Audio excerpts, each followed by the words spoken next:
6 years ago this week, gunmen opened fire in the offices of the magazine Charlie Hebdo in Paris, France. The magazine had published cartoons of the Prophet Muhammad. The gunmen had come to put to death journalists working at Charlie Hebdo for blaspheming against Islam. The attack at Charlie Hebdo on January 7, 2015 was an attack on the principle of freedom of speech, but it wasn't the first nor the last assault on that principle. The threats to freedom of speech come not only from jihadists, but also within Western societies. It is sometimes said that the price of liberty is eternal vigilance. We should ask ourselves today, 6 years on, whether we're still willing to pay the true cost of liberty. I'm Elan Journo. Welcome to the New Ideal podcast. I'm joined today by my colleague, Onkar Ghate. We're going to be looking at the Charlie Hebdo assassinations and what it takes to uphold the ideal of freedom of speech in the face of threats to it today. Welcome, Onkar. Hi, Elan. Good to be here. I thought we should start with, I mentioned a little bit about the attack, but I thought we should start with putting it in a bit of more context, because in a certain way, when the news broke that day, it was sort of midstream. I mean, there's been a lot happening in sort of progression leading up to the assassinations at Charlie Hebdo. And I thought it's useful just to sort of sketch the background for that as context for thinking about what we're doing. Yes, and if you know some of the history, when they were assassinated in January 2015, some of them were under police protection, and the publishing office was under armed guard. So they had security there, and there's a reason they had security there. I take it, I think at a minimum, you have to go back to the Salman Rushdie affair in the turn of the century, so in the 1990s. That a fatwa was placed on Rushdie's head for a book that he wrote, The Satanic Verses. And it was explicit that this is a call to assassinate, or for followers of Islam and the Ayatollah to assassinate an author and those involved in publishing this book in the West because they disliked the content of the book. And I mean, many of the followers have never read it, and then that is a pattern. But the leaders were calling explicitly for the assassination of a Western author for something he had written. And the response from Western governments, including, unfortunately, the US government, was abysmal and going down from there. So it was so certainly no principled defense of the author and of this, that this is it's an important, indeed sacred principle of Western society, that we value and have come to value freedom of speech and are not going to surrender that principle. There was no defense of that. And if anything, there was blaming the victim. It's like, why do you have to write this? Why do you have to be so provocative? And trying to distance themselves from the content of the book. I mean, that is, I think, the basic reaction to it. And then things have gone from that and have progressed in a predictable way, but in a depressing way. And I mean, I know you have followed this a lot, so you can talk about some of the things after that. I think so for understanding what happens between Rushdie, which is 89, 90, to Charlie Hebdo in 2015, it's worth getting a few more of the landmarks, or sort of the major events that happened in the progression. If you skip forward to 2004, there's a short documentary that is aired on Dutch TV, and it's written by Ayaan Hirsi Ali, and it's produced and directed by Theo van Gogh. That documentary points a finger at Islamic teaching as a source for why women are oppressed in that culture. Theo van Gogh ends up on a street in the Netherlands with a knife stuck in his chest, and on that knife is a letter from the killer saying, "I'm coming after all those involved in this movie because you've offended my religion, and you have no right to live. And this person was unrepentant when he was in prison, when he was sentenced for the crime. So this is where Ayaan Hirsi Ali, who, she was a politician at that time, she goes under police protection. I think she had threats before, but this is the point at which she now has to live under 24-hour police protection. Skip forward now a year to 2005, September, and I think this is a major turning point. The Danish newspaper Jyllands-Posten, some of the editors there are getting wind of, okay, Theo van Gogh was murdered in the streets a year ago in the Netherlands. There are cartoonists for children's books saying, I'm not comfortable illustrating anything to do with Islam. And so they ask themselves, is there really a climate now of self-censorship, of people afraid to say or do or depict anything to do with Islam? So they come up with the idea of soliciting cartoons about Muhammad to publish in the newspaper to see what they could get. And they had real trouble getting those cartoons. In the end, they published them saying, yes, there does seem to be a climate of self-censorship. We're really worried about it. And this is something we should pay attention to. So that's published September 2005. That really hit a nerve because within a few months, there is a kind of manufactured outrage for this, where a number of imams go around the Middle East kind of agitating and circulating some of the cartoons and some that they kind of had made up of their own just to antagonize people. And then what you get is this explosion in the start of 2006 of riots in Pakistan, a burning of embassies in different countries, a boycott of Danish products in various parts of the world. And Jyllands-Posten, the newspaper, is facing death threats and has to have security, and the people working there are facing death threats and have to live, and the cartoonists themselves have to go into hiding. And there's a massive explosion of people. I think we were really outraged by this, and we recognize this as a significant turning point on the progression of what started with the Rushdie fatwa. So I think it's important to get that what you said that it was really unprincipled in response to the Rushdie fatwa, and it kind of went downhill from there. I think the cartoons crisis was a mark of just how bad things were, because there was an unwillingness in the American press to reprint the cartoons in solidarity with Jyllands-Posten. A few newspapers in Europe did, and one of them was Charlie Hebdo. And this is part of how it gets into the story of sort of this climate of self-censorship in response to threats from Islamists.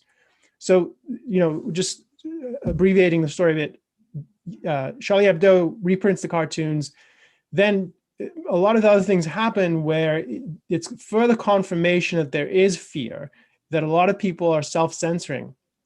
I believe it's 2011 that Charlie Hebdo their offices are firebombed because of having reprinted the cartoons.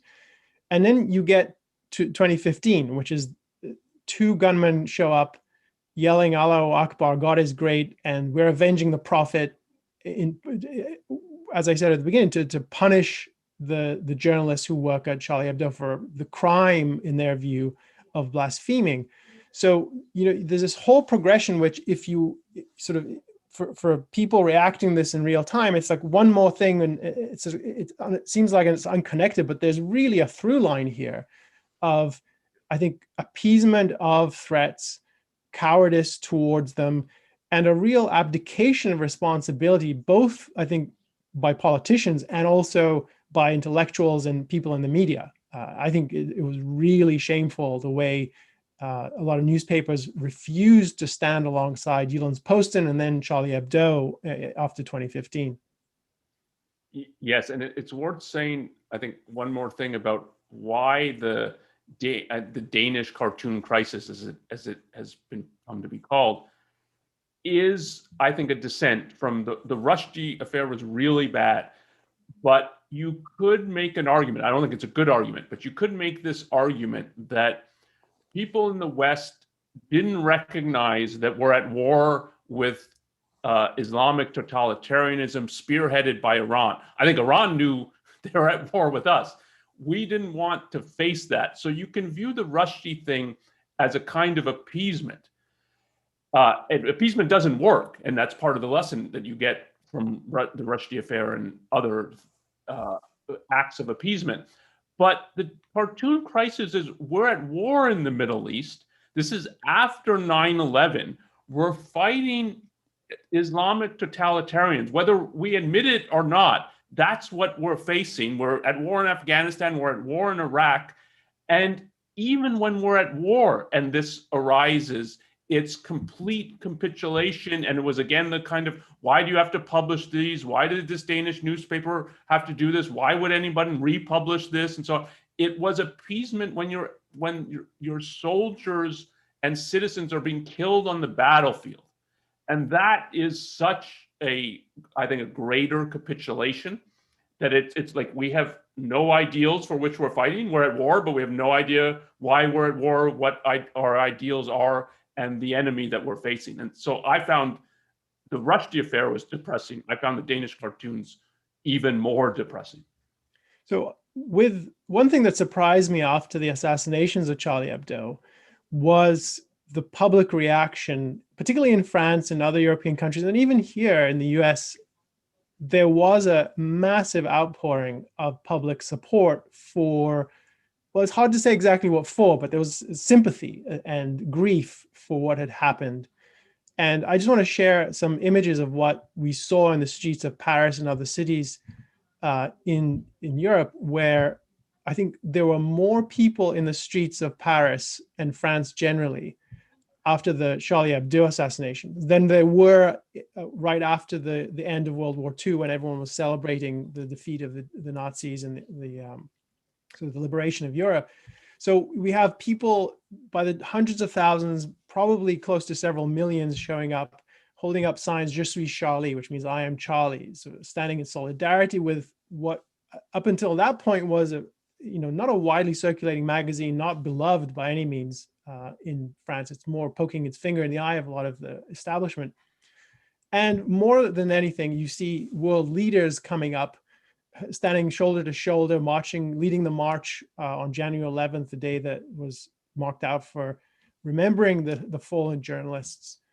And just to give you a flavor of sort of the cultural moment, in contrast to what had come before, you get a lot of people saying "Je suis Charlie," and the hashtag goes wild on social media. And you even get things like this, which is the Simpsons, the long-running show on Fox, has a moment after one of its episodes in January of that year, marking its solidarity with the Charlie Hebdo victims.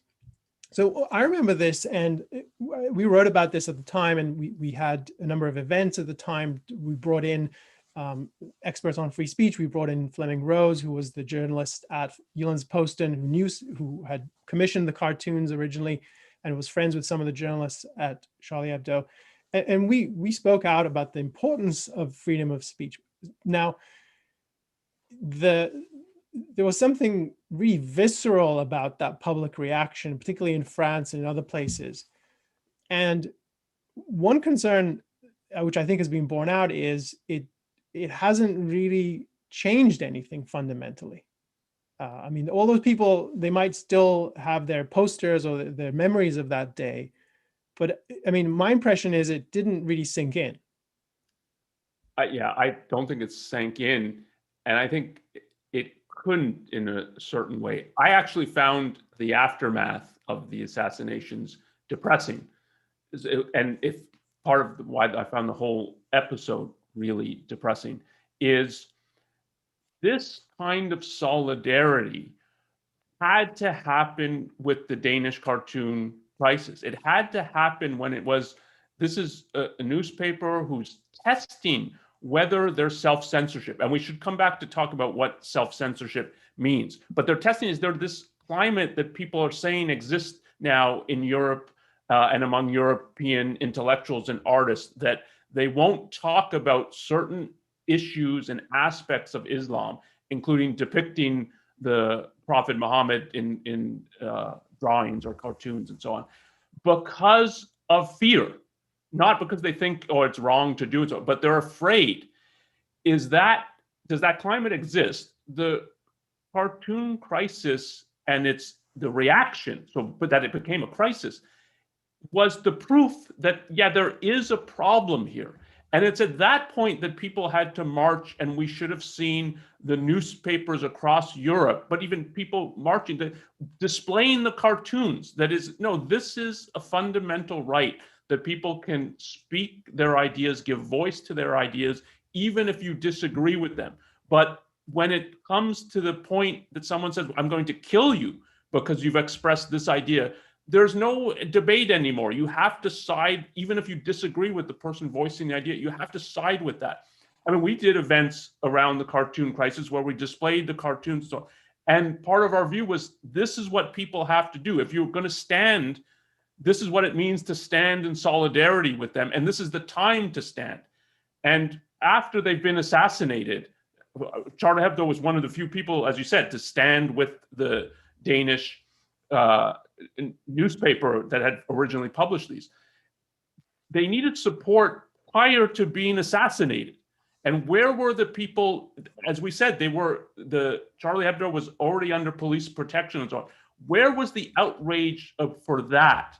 And not, okay, they've been killed and we don't like people being killed, so we're going to march. And it's not vicious to do that, but it's not what is necessary and what is needed. So let's talk about what it would look like a bit more, what it looked like to uphold freedom of speech and what we mean by intellectual freedom and freedom of speech particularly. So I think it's important that you mentioned that issue that, we displayed the cartoons when we could at those events in 2006. Sometimes we weren't allowed to display them in public, but I mean, looking at those cartoons, none of them was something I would put on my wall. And I have read Charlie Hebdo. It's not something I subscribe to. I don't read, it's not the kind of thing that interests me. I think it's important that that is something that you can bracket and say, I don't care what they say. I don't actually, it's not a magazine that I have. I actually, some of the things I really disagree with. And I still think it's important that they have the right to speak and to criticize. And I think it's doubly important when their criticism is of an issue or a movement or an ideological phenomenon that is actually bad. So that somebody needs to be saying this. And if it's, and on that score, I do agree with them. I would like there to be more people critical of those aspects of Islam. So maybe it's worth sort of zooming out a bit and asking, or just sort of unpacking a bit, what do we mean by freedom of speech? Because sometimes I think there are a lot of misunderstandings around what it means and how, and is it okay if you disagree with it, and what if you don't like what they're saying, and so forth. Yeah, the crucial thing here is, when you're defending freedom of speech, you're defending the presentation and communication of ideas, of viewpoints. The whole realm of ideas is a realm in which people disagree. So not everyone agrees about every idea. And part of the freedom to think is the freedom to think for yourself. Like, what do I think is right? What do I think is true? How do I want to live? On what ideas? On what principles? And in order to be able to really think about that, one of the aspects is you have to be able to talk to and communicate with other people, see what other people think, engage with their ideas. Some you'll agree with, some you'll disagree with, but you have to have the power to look at the intellectual world, the world of ideas, and think what you agree with and what you don't. And there can't be a censor, that is a government that is saying, no, these ideas are out of bounds. Nobody can talk about these. Nobody can present these.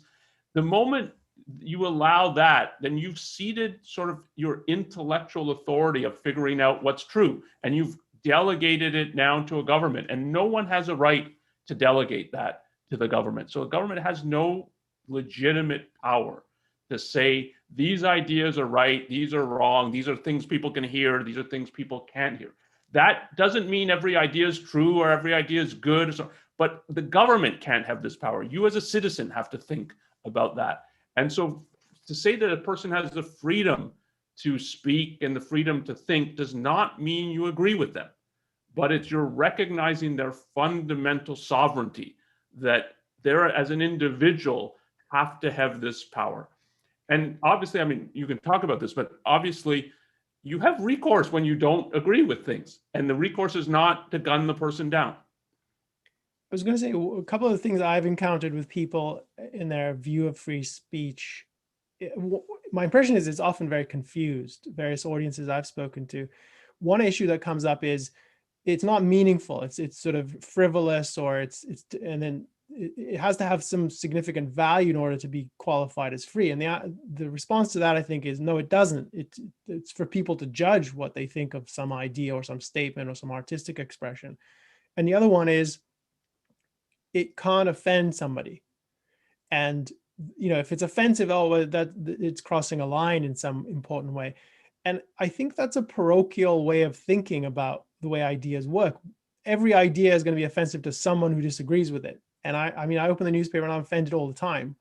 And I'm sure the things I say offend some people in some places. So the issue of whether the content of the ideas communicated are valuable in your eyes, or whether you find them offensive or not, those aren't criteria that disqualify or qualify something. You just have to be free to express what ideas you do have. And it's for other people to come and evaluate them and either read what you have to say, listen to what you say, or ignore you, or answer you, or respond to it. And that people have to have that freedom. So, I mean, you brought up about Charlie Hebdo, that you don't agree with a lot of the magazine. You don't subscribe to it. So that is like, I'm not going to listen to this. I'm not going to spend my time on this because I don't find it valuable. And that is, so the freedom of speech has to include on the part of the audience to turn off, in effect, to not subscribe, to turn off the radio station, to turn off the TV station, to not go to somebody's website or blog. So it has to, so that's part of what freedom of speech means. You have the right to speak. You don't have a right to make people listen. They have to have that choice and that freedom. And if they do, that's sufficient. That it's sufficient that you can go your own way, or when you really disagree and think it will be bad if people come to accept this idea or that idea, you can argue against it, and that's part of your freedom as well.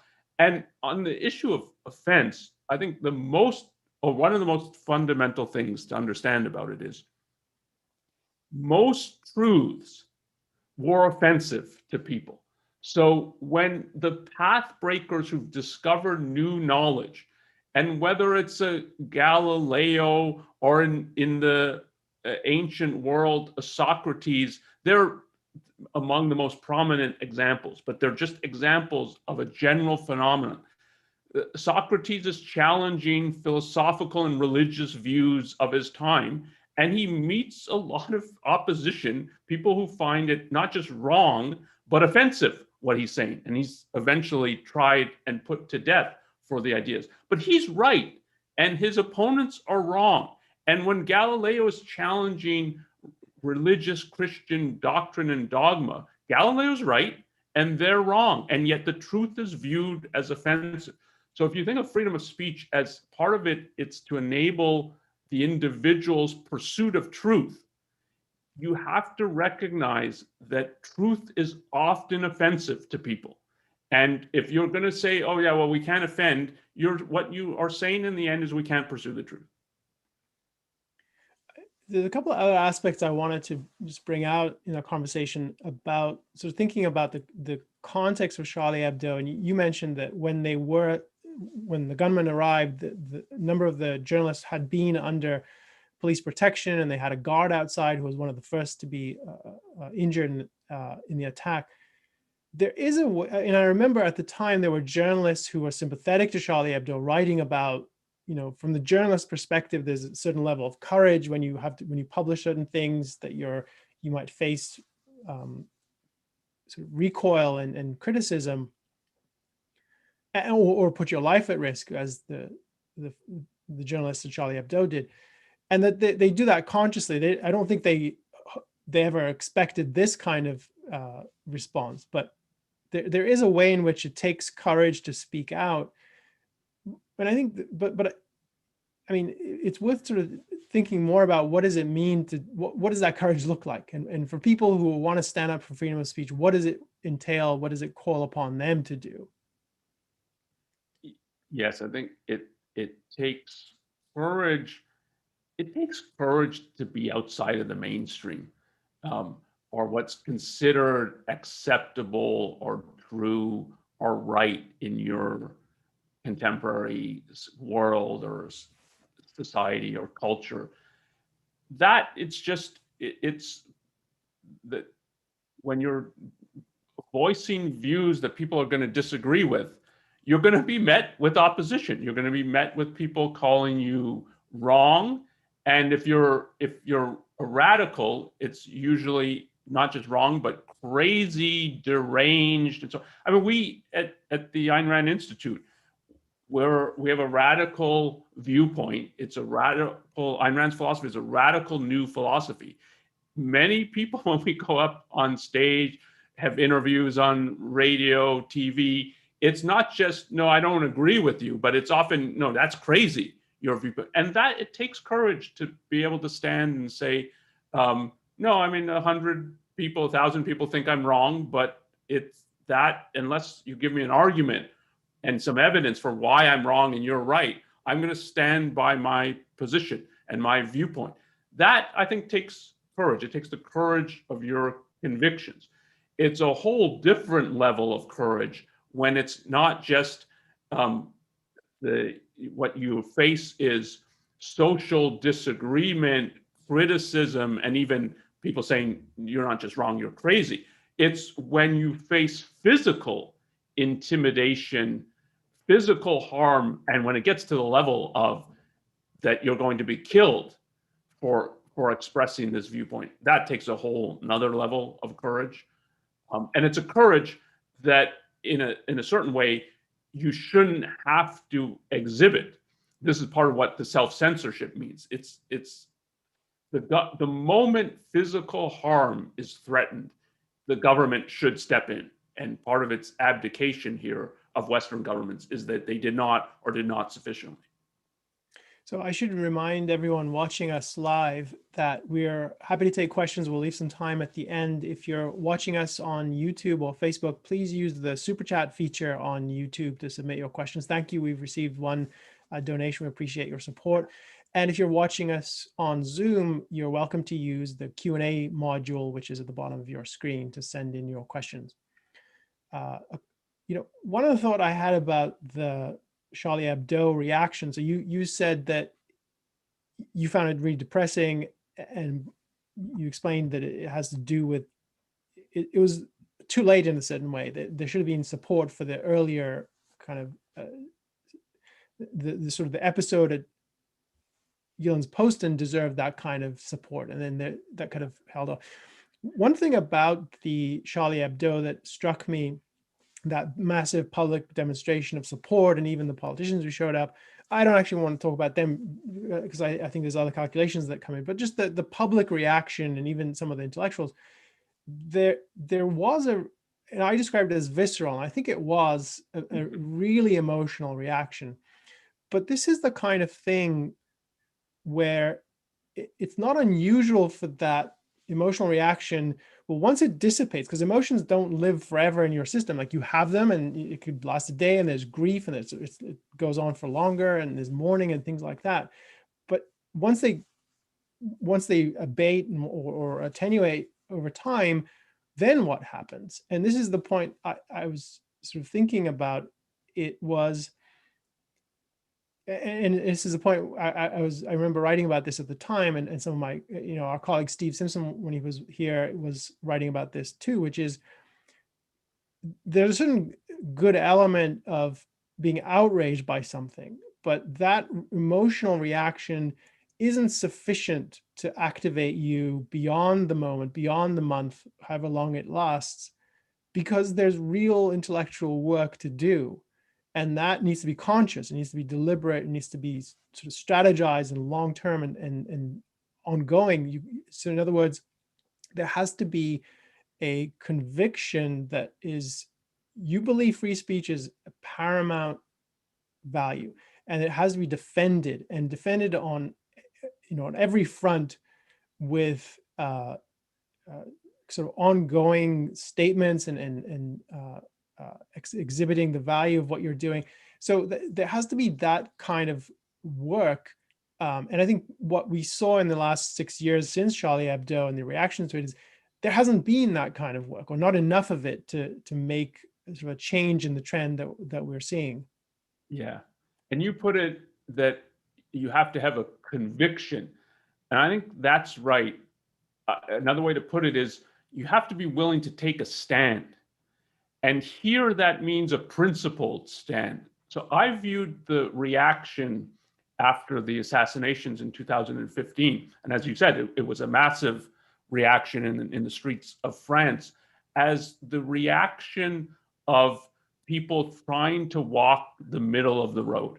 And they do not always consciously, like they would say, this is what I'm doing, but this is in effect what they were doing. So when you had the Danish cartoons and the worldwide, or at least in the Western world and in the Islamic world, the reaction to it, they don't want to take a stand in regard to this, and it's again the middle of the road mentality. It's, why do you have to publish these? Why do you have to stir things up? Why do you have to antagonize? It's not, they're not siding with the rioters in the Middle Eastern countries, but nor are they siding with the Danish newspaper. It's like, why do you have to go to such an extreme, will be one way that it will be put. We're trying to walk the middle of the road. And then, so it's one thing for people to be demonstrating and rioting against the newspaper. When the journalists at Charlie Hebdo are assassinated, the reaction also, and I think it's a genuine reaction, like, we don't want this. We can't have a society where journalists are being assassinated. So we don't, and that's the legitimacy of the emotional reaction. But so long as you're trying to walk the middle of the road, it's going to be, you're not going to take a stand, and you're not going to take a principled stand. And for that reason, it has to dissipate. I think it requires a fundamental change in how people are thinking about it for there to be long-term change. So you gave a talk not long after the assassinations at Charlie Hebdo, and I forget the exact title, but part of your message was the need to ridicule, the importance of freedom of speech and the need to ridicule religion, the necessity of ridiculing religion. And one of the things you said in that talk that really stuck with me is, it's not enough to think about religion staying out of politics and a separation of church and state, though there's an important principle there. It's that the part of what needs to happen is religion needs to be caged, which is a really powerful image. So if we zoom out a bit and think about, so this is not just any kind of attack on journalists. This is specifically by Islamists. That was their goal. They stated it. It wasn't a surprise in that sense. So there's clearly a religious component here. And of course, it's not the only religion. I mean, religion throughout history has been hostile to freedom of thought. So I just want to get from you a bit more about that. Why is it so important from your perspective to be able to criticize religion? And why did you put it in such strong terms back then? I think what you brought up towards the end of what you just said about that, historically, what you see when religion rose to the culturally dominant power, and then that will mean it's wielding some, if not considerable, political power as well. It presents itself and tries to enforce that it's untouchable, so that there's blasphemy, and that this is punishable, and it's punishable by death. If you think of just the Catholic, the whole Catholic tradition, they're more in an uproar when people go wrong about how they think about the Trinity, and there's heretics, and we're going to destroy them, we're going to kill them. Then when there's abuse, and like massive abuse of boys in the church, they take much more seriously, like, you're blaspheming and going against doctrine. You cannot do that. That's forbidden. And it takes a lot to get out of that framework and that mentality. And what it takes, and I think what it took in regard to Christianity and what it will take in regard to Islam, is it's a massive assault on saying this whole approach to thinking about life, about ideas, about how we should live is wrong. And in the Enlightenment period, there's considerable critique of religious ideas, religious doctrine, but it's critique at a very fundamental level, including a lot of ridicule that this is crazy, that we can't live like this at all, that there's something really, really wrong with the person in the Enlightenment. It will be put as he's caught in the grips of enthusiasm. So he's this rabid, unthinking follower of religion who's going to make everybody follow the dogmas that he's swallowed. So it's much more like what we see in the Middle East with the Taliban or with the clerics in Iran. It's this, when you have religion like that, you need an all-out assault on it, that this is not just there's something wrong when you're going to take up arms in the name of this. It's this whole approach to ideas in life is wrong. And it's only when the Enlightenment won in regard to that, that religion became a much less significant intellectual force. And that's the context, I think, in which it will be then, and it certainly can't wield political power. But that's a consequence, not a primary. It makes me think that, one way to characterize the attackers, the gunmen, and all the clerics before them who were issuing fatwas against Rushdie and against the Danish newspaper, there's a kind of authoritarianism, an intellectual authoritarianism. You have to bow to the authority of our religion, and if you don't, we'll come after you. And literally, that's what they did with Charlie Hebdo. That kind of, it's intimidation, it's submission to some higher view, and it's a denial of your own sovereignty. And I think one of the lessons is that this ties in with why free speech is so important. It's about preserving your independence of mind to be able to judge and figure out the world and make your own decisions about what you believe and what you don't believe and what you ignore and what you support. This is really the story of, you put it, this was going on in the Middle East. It's very prevalent, and it's the Charlie Hebdo attacks made it, so it was an importation of that mentality to Europe, and it was an attempt in one instance to elevate that mentality above the principle of freedom of speech, above a secular society where you don't bow to that any kind of religious authority. And the thing that, what you mentioned earlier when we were talking about this, doing this discussion, you mentioned there's sort of tie-ins with some of the things we're seeing in our society unrelated to Islam and this whole idea of cancel culture. So I wanted to explore that a bit with you. One thing that I was thinking, what are some aspects here? But one thing that struck me is that there's a tie-in, at least one connection I can see that's interesting, that has to do with self-censorship. And sort of, if you think about what is the outcome of assassinating a room full of journalists in Paris, well, one thing that it does is it puts the fear of death in tens of thousands of journalists everywhere, and it creates a chilling effect, to put it mildly. And over and above the existing self-censorship that existed in Europe for a decade plus. So I'm not equating the assassins at Charlie Hebdo with a lot of the people you see on Twitter, but there is a certain commonality of mindset of telling people, no, you can't be saying this sort of thing. This is beyond the bounds, and you should shut up and just stop talking about these sorts of issues. I see something there. I need to think more about it, but I'm interested in your perspective on that. Yeah, I think that there's a few things that need to be distinguished here. And for me, self-censorship has a specific use. So let me say something about that, and then something about some of the wider issues. So censorship, leave aside the self-censorship for a moment. Censorship is a concept that pertains only to government. So a newspaper doesn't engage in censorship when they say, I mean, we submit op-eds to different newspapers, and when they said, no, we're passing on this one, that is not censorship of our ideas.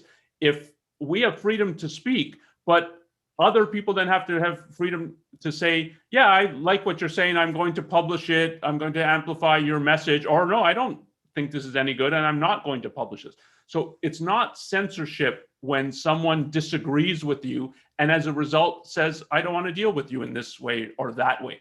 It's censorship when government says, you cannot publish this idea or you need our prior permission. Like you have to submit your movies or your novels to the government and we'll see, like, is this a lewd scene? No, then you can't publish this. Or is there, you depict marriage in a certain way in a movie, you can't publish this movie.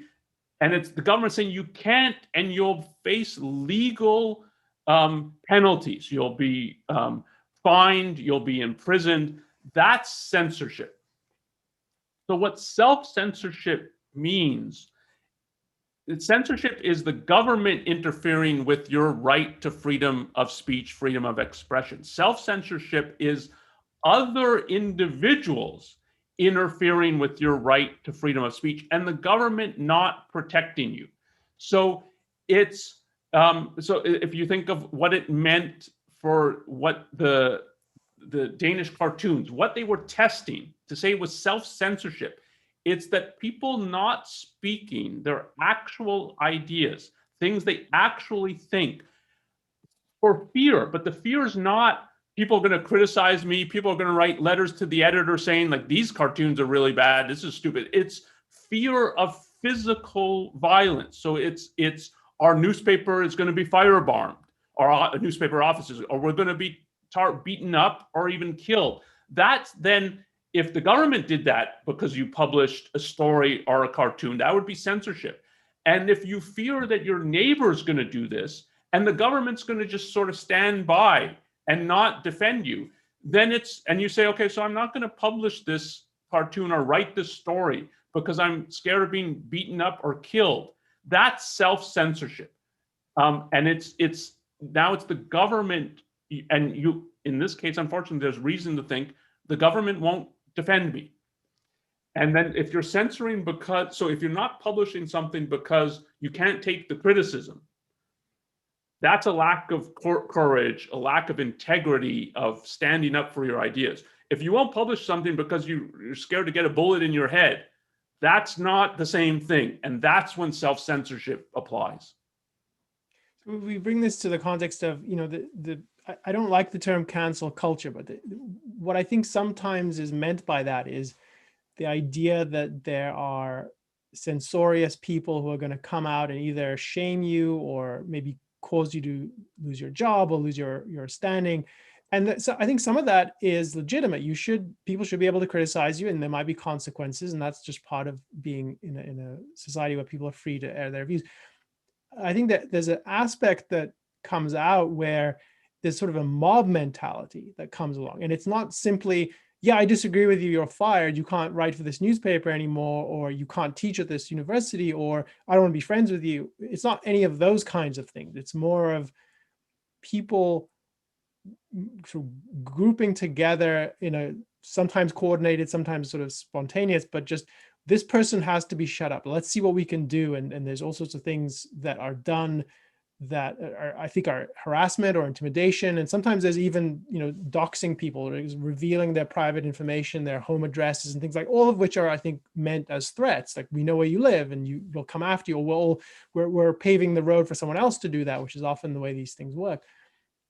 That, I mean, I don't think, so in other words, there's a lot that's put under cancel culture that needs to be separated out and sort of thought about differently. So it's not a helpful category, but there is something about the kind of authoritarian mentality that I was describing that you see with religious thinking that I see some of in this context, which is, no, there's just one right way to think about the scale of racism in America. There's just one right way to think about, and if you don't think this, you must obviously be part of the problem. And there's no sense in which there might be evidence behind your view that leads you to different perspective. And it's not, or that it's instantly you're an evil person if you don't hold what is seen as the right view.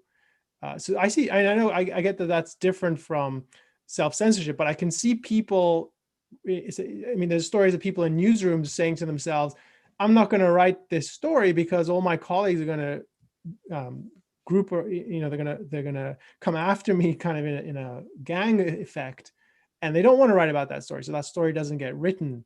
I don't think it's quite the same thing as your neighbor's going to firebomb your house, but there's something common there. Yeah, and I think the Danish cartoon crisis helped blur this. So two of the things you brought up that I think are important in getting what's packaged together under this description that you really have to separate and treat differently. So one is the reasons for why people say you should not deal with this person shouldn't write for our newspaper, or you newspaper, New York Times, Wall Street Journal, you shouldn't be publishing this kind of thing. One is, are they giving reasons and arguments for it that are good, that are rational, that are informed?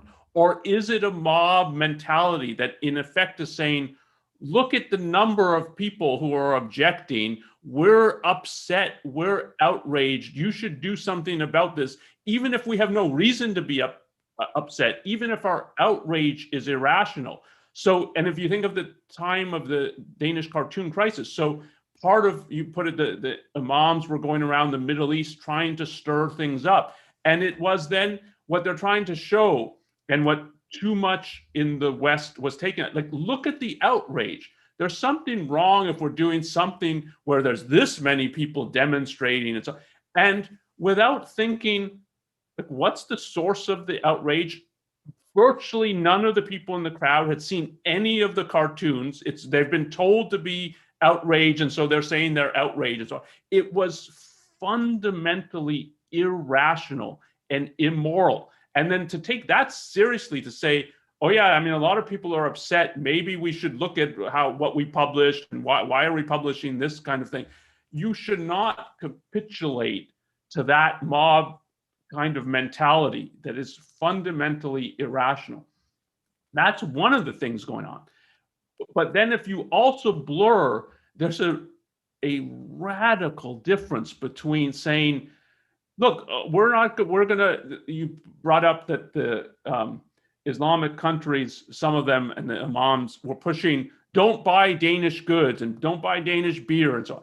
There's one thing to say, and if you said to the Wall Street Journal, the New York Times, you've published this Tom Cotton op-ed, I'm unsubscribing from the New York Times. If this is what you publish, I don't want this publication anymore.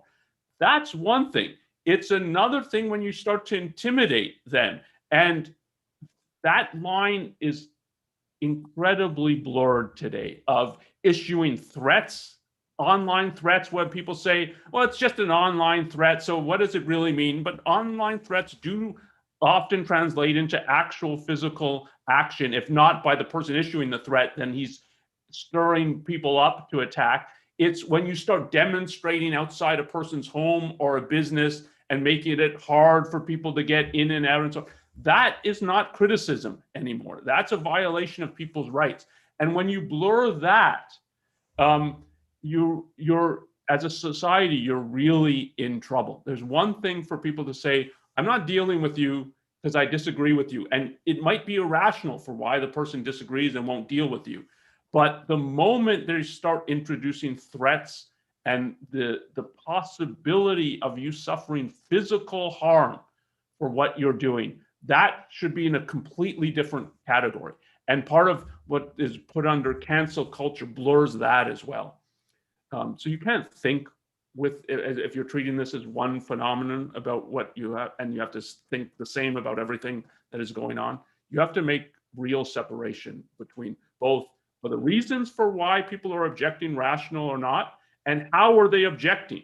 Is it, we're not going to deal with you? So are they objecting in an intellectual way, or are they objecting by, we're going to smash your business, in effect? So we've gotten a comment that I want to bring into the conversation. I think it's interesting that I heard this at the time of the Danish cartoons crisis, and I think there was some of it after the Charlie Hebdo attack, which is if you aggravate people, you're to blame for what they do to you, and you know you had it coming. There's definitely that attitude towards Charlie Hebdo. That's certainly not true. I think that's really, it's perverse to have that perspective, and it's sort of it's definitely confirmation that the arguments you hear about Islam are being inherently peaceful are just I mean, they're historically false, but they're also false in logic, in the sense that if it's the case that criticizing this view is going to cause some of the followers of this view to come after you, then there's a real problem here that you can't shy away from, and it's a massive concession to the idea that we should be free to criticize every view, regardless of its origin and whether it's religious or secular. And I think that climate has gotten actually worse, in the sense that there were prominent people, who were critical of Charlie Hebdo. And I think that there's an episode, I hope I can remember the details well enough. The PEN America, which is an association for authors, had decided to award I think it was an award for courage to Charlie Hebdo the year of the assassination. So after it made any significant difference, I guess. And there was, I think, 100 plus authors who signed a letter criticizing this and refusing to attend the ceremony, saying this is a mistake. All of which was just astonishing, that there would be that kind of reaction. So in effect saying, yeah, they don't deserve any kind of award for courage. And in effect, the subtext, and some of them actually had this view. No, they had it coming. They were wrong to voice these views. And it wasn't quite, yes, the killers were right, but there was not an objection, in effect, to the fact that you should be able to do this without suffering harm. Do you remember that episode? Yeah, and the courage here is, so there's the individual courage of, they knew that this is placing their business, but more their lives, in danger, and were willing to do it. But I think they were willing to do it because they were ready to stand up for the principle of freedom of speech. That's when they're republishing the Danish cartoons and standing with them. They're doing it for the principle. And the idea of a set of authors and so, whose whole livelihood depends on freedom of speech, whose livelihood is made possible only in modern Western societies, where we have a protection of rights, including the rights of property and the rights to speak, that makes the whole enterprise of book publishing, magazine publishing, so possible on the scale that it exists today. The idea that you're not going to give an award to these these journalists who should have shamed you, in effect, like they were willing to stand up for freedom of speech when we weren't. So rather than not admiring both their personal courage and their convictions of criticizing and attacking them, it was outrageous. So I think we're basically at time. Did you have any final thoughts before we wrap up? So we framed this discussion a little bit in terms of that freedom or liberty requires eternal vigilance. The threat to freedom of speech in the West, the reason we might lose this right, that it's hard won, and that we've made a lot of progress in, even in America, when you look over the 200 years, it's one of the, since the founding of the country, it's one of the rights that I think has become more protection has been given, proper protection has been given to this. If you look at the last 100 years in law, I think free speech law in the US has gotten better, not worse. It's not correct, I don't think, but it's gotten better. But it is under threat. And the real threat is from we in the West, who either don't understand the principle or won't stand up for the principle. It's the Islamic totalitarians, as evil as they are, don't possess the power to strip us of this right. It's we can surrender it, but they can't strip us of the right. And that's the real danger and the real threat, that we won't fight for it, not that they're going to win if we fought for it. Well, thanks everyone for joining us. Thanks, Onkar. I just remind everyone that if you enjoy watching us, please like this video on YouTube or on Facebook and subscribe to the channel on YouTube. That helps us grow our audience and bring more people to these ideas. And if you would like to give us your feedback or suggestions for topics, you can reach us by email, newideal@aynrand.org. And we look forward to seeing you next time. Thank you. Thanks.